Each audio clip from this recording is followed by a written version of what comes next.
Hello guys.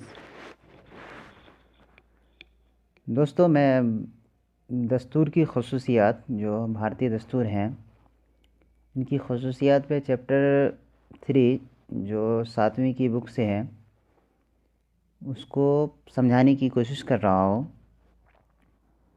तो उसमें ख़ास बात ये है कि वफाकी निज़ाम हुकूमत। अब वफाकी निज़ाम हुकूमत कहते किसको हैं और वफाकी निज़ाम हुकूमत है क्या। पहले हम ये जान लेते हैं कि इसको आसानी से समझने के लिए कि इसको हिंदी और इंग्लिश में क्या कहा जाता है। इंग्लिश में इसे फेडरल गवर्नमेंट कहा जाता है और हिंदी में संघीय सरकार। अब ये है क्या चीज़, शॉर्टली अगर हम ब्लैक बोर्ड में समझाएंगे तो वो ये होगा, एक तरफ हम रियासती हुकूमत की जंजीर को ला करके मरकज़ी हुकूमत की जंजीर में मिलाएंगे और उसके ऊपर हम लिख देंगे कि वफाकी हुकूमत, और पूरे घेरा को बंद करते हुए कहेंगे कि ये है वफाकी हुकूमत और यही है संघीय सरकार। क्योंकि यहाँ किसी एक मुल्क में हुकूमत जो होती है दोनों होती है, और मरकज़ी हुकूमत अपने इंतज़ामी काम को संभालते हैं, और मरकज़ी हुकूमत में वो आते हैं जैसे दिफा, ख़ारजा उमूर, जंग और अमन, करेंसी, बैनुल-अक़वामी तिजारत वगैरह। ये वफाकी हुकूमत के मौज़ूआत हैं, ये उनके काम करने और कार्य करने के क्या है मैदान हैं। रही बात रियासती हुकूमत, तो रियासती हुकूमत के भी कुछ काम करने के मैदान हैं, वो हैं ज़राअत, नज़्म व ज़ब्त यानी डिसिप्लिन, इंतज़ामी काम, मकामी इंतज़ामिया, सेहत, जेल और इंतज़ामिया वगैरह। अब इन दोनों हुकूमतों के पास मुश्तरका मौज़ूआत भी हैं। अब ये ऐसे भी क्षेत्र हैं या ऐसे भी मकामात और मैदान हैं जो दोनों मिलकर के काम करती हैं। रोज़गार, माहौलियात, माशियात और समाजी मनसूबाबंदी और इनफरादी कानून साज़ी, तालीम वगैरह। तो यहाँ हम क्या कहते हैं कि ये पूरे हुकूमत यानी किसी बड़े मुल्क में अगर जहाँ वफाकी तर्ज़ हुकूमत होती है तो ये 3 उमूर होते हैं। पहला, वफाकी हुकूमत के मौज़ूआत अलग, रियासती हुकूमत के मौज़ूआत अलग, और दोनों हुकूमतों के पास मुश्तरका मौज़ूआत। और इसी सिस्टम को संघीय सरकार कहा जाता है। क्वेश्चन ये है कि इसकी ज़रूरत क्यों है, तो इसका जवाब मेरे समझ से यही है कि जब बड़ी आबादी वाला मुल्क हो और हुकूमत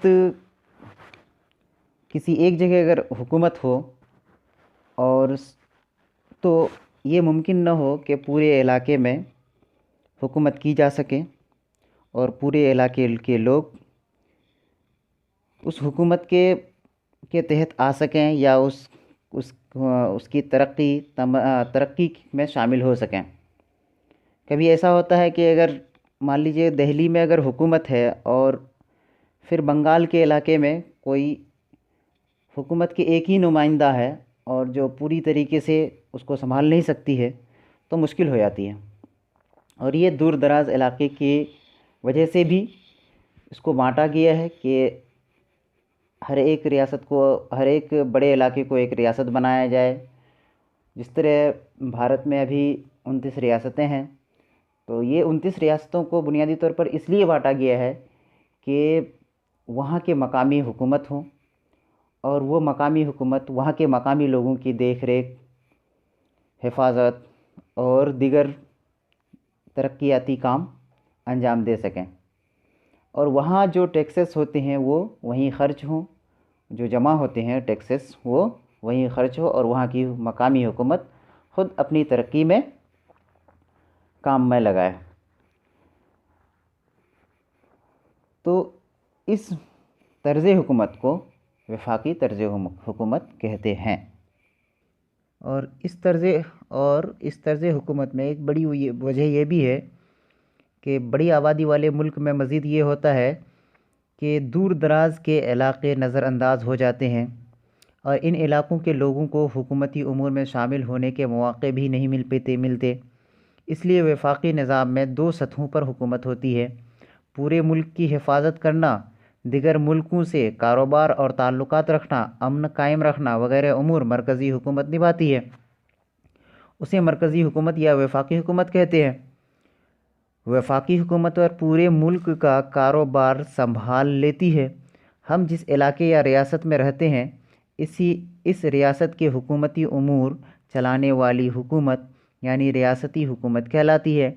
रियासती हुकूमत एक मखसूस रियासत का निज़ाम हुकूमत संभालती है। मसलन अगर महाराष्ट्र है तो महाराष्ट्र में विधानसभा और उसके मेंबरान और उसके सदर आला तमाम काम को संभालती है, जिसे चीफ मिनिस्टर या मुख्यमंत्री करते हैं। या यूपी की रियासत हैं तो यूपी की असेंबली और लेजिस्लेटिव काउंसिल और चीफ मिनिस्टर उसके मामलात को संभालते हैं। लेकिन ये हुकूमत होने के बावजूद भी ये क्या कहते हैं, मुक़्तदर नहीं है।